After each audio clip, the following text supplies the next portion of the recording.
Hey, what's up, friends? My name is Eneric Imbakan. I'll make videos about farming and our daily life activities. And for today's video, I will share with you how I plant abaca and what abaca used for. Did you know that abaca is one of the main ingredients when making money? Yes, you heard it right. Ang abaca lang naman yung inilalagay sa ating mga perang papel kaya matibay ang ating mga perang papel. Kung hindi mo pa alam, now you know. Joke. Kani akong abaka guys, ako rin yung gisabwag diri sa balay. Ako ni siyang giplat din, ako din gipang sabwag. From seeds, nanubo na dayon sila guys, tanaw. Kaning abaka nako guys, busa gagmay ang uban kay ang iyang mga kuan manggod, iyang mga roots. Dagan kay sila roots. Murang dili makapenetrate ang uban, dili makasuyop og mga nutrients. Nata diri karon sa atong site guys. Lasang man ni akong kuan. Diri na ako ni butang sa lasang guys. Igo ra na ako gipangdalanan ni ang atong butangan. Mo ni atong seedlings guys. Napog ko'y gibuhat para sa ako nga bag para convenient ang atong pagdala.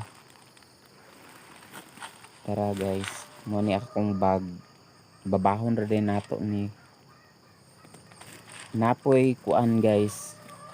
Napod ko'y rambutan, fruit trees. No. Atong i-alternate og tanom guys, abaca dayon fruit trees. Rambutan na siya og buwahan. Mo ni atong tamnanan guys. So.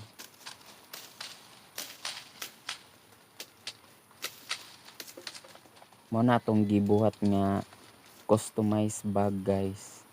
Mahal kay na guys. Louis Vuitton ang brand.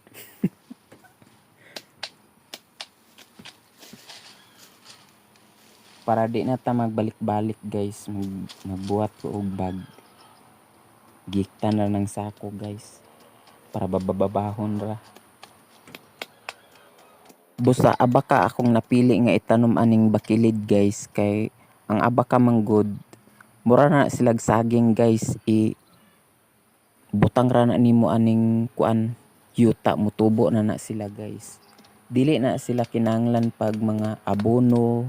Kung nay abono maayo, kung wala maayo gyapon kay mutubo ra na sila guys.